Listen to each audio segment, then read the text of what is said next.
it's always a tough task to continue after the lunch break in the afternoon session, but I believe that we will have enough attention, and especially because we have very interesting speeches in the afternoon session. I would like to ask now a gentleman who launched a series of projects such as Natura 2000, a gentleman who co-founded in 2013 the first environmental film festival in Albania to support environmental awareness and young filmmakers, a gentleman who is based in Belgrade since 2017, and I believe we can call him one of us. Mr. Antoan Avignon, please, the floor is yours, and let us hear your lecture. Thank you. I'm sorry. Bonjour, good afternoon, dobar dan, mir dita. Yes, that's me, and thanks for the little biography. Yes, I did a lot of stupid things in my life, and one of them was to make an environmental film festival in Albania. But actually that turned out quite well. I think when we started this festival of film, it was not seen before in Albania, in Tirana. We were in touch with the friends from DocuFest in Prizren, and also the friends from the Environmental Film Festival in Belgrade. But what I wanted to say here is that sometimes people tell you not to do something, and that's the reason why you do them, and it turns out good. And this is why we did this festival, because nobody believed in it. And as nobody believed in climate change a few days ago, years ago, a month ago, some people still do not believe in climate change. People still do not believe that science is quite exact. And I think in this building where we see illustrious scientists and you guys, I mean, it's a real honor to be here and to talk about Green Deal and Green Agenda. I will come to this very soon, but all in all, I think that even in my country, where we see that some people still think that climate change, or say global warming, because it's climate always change, but global warming is something that has anthropogenic origins. Global warming is something that we still need to convince people, and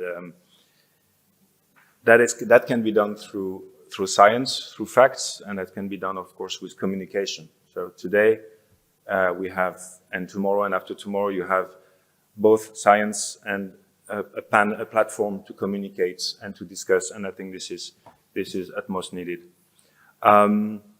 Yes, we are in a environmental crisis. We have climate crisis. We have the loss of biodiversity crisis, and unfortunately, these two nurture each other in a kind of vicious circle. So we always have to remember that we cannot, and I think the scientists know that very well. You cannot separate different sectors or different science. They are all connected. We will not solve the climate crisis without solving the biodiversity loss crisis, and we will not do that alone. And I think the support of everyone is much needed in this. We need to talk to the scientist community, to the private sector, to the civil society. In Serbia, we're talking a lot to the government. We're trying to push the government as much as possible for more ambitious environmental and climate policies. And in this frame, what we do is support policies of Serbia to be aligned with the one of the EU, because I don't know if it's a secret for everyone, but I don't know if it's a secret, but if I can tell a secret here, the EU policies on the environment are the best in the world. That's absolutely a fact. There are not too many countries that have so much policies to protect our air, our water or soil, and the biodiversity. We can talk about Birds and Habitat Directive, Wastewater Directive, Nitrates Directive, Bathing Water Directive. And this legislation is quite strong and demand from the EU member states to monitor. And I think this is where we work better together when there's a clear understanding of who does what, and when civil society, university, faculties can be also engaged into this monitoring. So we the EU invented the EU Green Deal a few years ago. It didn't come in one day. I used to say that this is the result of a long history of environmental consciousness and awareness. It arrived at a moment just before COVID, when it was very clear that not only the EU had to kind of revitalize itself, politically speaking, but also to find a way to engage more the citizens, but also to protect its citizens. And I think that's what Europe does. It's to protect its citizens. When I open the tap water in any city in the EU member states, I feel I can drink safely. I will also drink dunya and rakia and beers, but when I drink water, I feel it's safe to drink water. I can also do wine, of course. I'm French. Then these policies are very strict, but and we try to enforce them with a large panel of stakeholders. But the Green Deal happened and then started to be implemented because it's a long story of environmental protection and citizens pushing it. And Sweden started it, I think, 50 years ago with the Stockholm Conference, and then it continues. However, it's still an everyday fight, or it's still, as we can see with the EU restoration law nowadays, that has been heavily pushed back, or a political group trying to annihilate it. We can see that there is still a lot of work to do in order to push nature protection law. If this EU restoration law is passed on 27 June, and today we got the good news that the EU Council adopted it, but there will be still discussions, because in democracies the discussion can be quite a thing. If this EU restoration law is adopted, then that's great. If it's blocked, it's a really bad sign. And it's a sign that those who believe that business as usual, pollution, intensive farming, depletion of resources, those bad guys would have a major win. And honestly, I don't want that to happen for my children. I think we are at a turning point where we have to decide for ourselves and for our companies and for private societies and for friends if we want to do something to save that planet, or if we just are happy to let go and to disappear as a species, because this is just about that. And some people, when I said this 10 years ago, people say, "No, come on, you're apocalyptic things like this." Well, look last summer, look this summer, the heat waves, everything that is happening, the forest fires. I mean, if this doesn't look apocalyptic to you, I don't know what is apocalypse. But we have already entered this phase of almost non-return path. And if we want to keep the Earth under the 1.5 degree Celsius, and if we want to keep some promises to the next generation, then there's much work to do. So science, international cooperation, working with civil society, working with the media as well, so that there's no, we can debunk all this false news that are there, fake news as they call them. This is a lot of work, and again, we cannot do this alone. I wanted to say something on spatial planning. and you tell me when my time is up. Spatial planning maybe is the how can I say? Maybe it's the mayonnaise that put all these things together. You know, it's not to be on the culinary side, but maybe this is the link between everything that could work. I was in a meeting before, and we were looking at a GIS map of Serbia, and we were putting layers on waste management, wastewater management, and we start to have a picture of where it's working, where it's not working, where are the projects, where are the investments, and I think beyond the cool thing of having a map and visualizing it, it's very good. It's a very good tool for decision makers. So anything that can be done for spatial planning, of course, in line with the EU directive Inspire, you know it better than me. I would really recommend and push for it. Spatial planning is also super important because it can be easily tricked, or it can be easily changed in order to let things that construction or buildings or things that shouldn't happen. We have to pay a super important, we have to be very, very careful with spatial planning. We need, I think, citizen scrutiny on spatial planning, and we need to have the tools in order to check. And of course, to be part of the, let's say, decision making. This is all what you probably know about Aarhus Convention. This is what you have heard about participative approaches, and that is one also of the main, let's say, EU value, one we try to push and to encourage in Serbia. Yes, so I'm very happy that you gather here friends from different countries under this EU Horizon program. I think it's a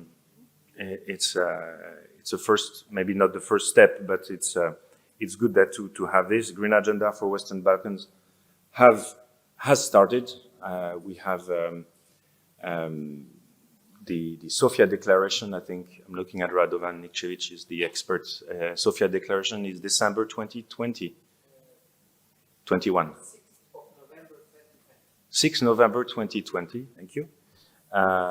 There's a political declaration signed that countries have signed, or economies, whatever you want to call them, in the region have signed this declaration, which engage themselves into the Green Agenda, which is a continuation of the Green Deal.